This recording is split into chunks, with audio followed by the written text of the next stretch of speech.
সন্ধে প্রায় 5টার মতো বাজে। তখন হচ্ছে 4 জন, মানে আমার ভাগনা, আমার ভাই, এক ননদ আর ভাস্তা মিলে বেলুন ফোলাচ্ছিল। কেন কি ডেকোরেশন করবে সন্ধেবেলা। তো ডেকোরেশন করার জন্য এরা বেলুনগুলো ফোলাচ্ছিল। এবার ডেকোরেশন কে করবে সেটা জানি না, সময় মতো হয়ে যাবে যখন বেলুনগুলো ফোলানো হয়ে যাবে। তো হচ্ছে এদিকে বেলুনগুলো দেখো প্রায় রেডি হয়ে গেছে। আর এবার হচ্ছে সেটাকে মানে ওরা টুকটাক করে লাগিয়েছিল, কিন্তু সেগুলো খুলে খুলে পড়ে যাচ্ছিলো। তারপরে সুদীপ আর আনান, মানে আমার 2 দেওর, এরা হচ্ছে সুন্দর করে আবার ডেকোরেশন করেছে। আর মোটামুটি আমাদের রেডি। তো ডেকোরেশনের পরে এবার অনুষ্ঠান শুরু হবে। আর সবার প্রথমেই আমরা মালা বদল করে নেব। মালা বদলের পরে হবে সিঁদুর দান। তো মালা বদল করার সময় না একটা কথা মনে পড়লো, বিয়ের সময় না কত তাড়াহুড়ি করে যে জিনিসগুলো করেছি ঠিক এখন না মনে পড়ে না। তার জন্য আবার নতুন করে যে বিয়ে করার আগ্রহটা সেটা জেগেছিল। তো যাই হোক, বিয়ে মানে দেখো, বিয়ে আর কি, ভালোবাসাটাই হচ্ছে সব থেকে মেন জিনিস, তাই না? তো আমি ঠাকুরের কাছে প্রার্থনা করব সারা জীবন যেন আমরা দুজনে এভাবেই হাসি খুশি থাকতে পারি।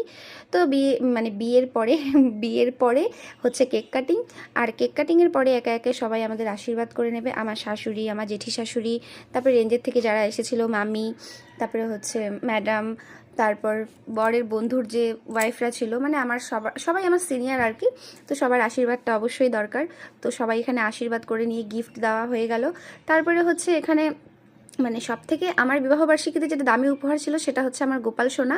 তো আমি এটা বিয়ের সময় মানে বিয়ের আগে আমি বলেছি, মানে ভাবতাম আর কি, মনে মনে মনে মনে ভাবনা ছিল যে যদি কোনোদিনও গোপালকে আনতে পারি তাহলে তো খুবই ভালো হবে। তো যাই হোক, সেটা আমি পেয়ে গেছি। আর খাওয়া দাওয়ার ভিডিও কোনো নিতে পারিনি আমি, কেন কি ব্যস্ত ছিলাম।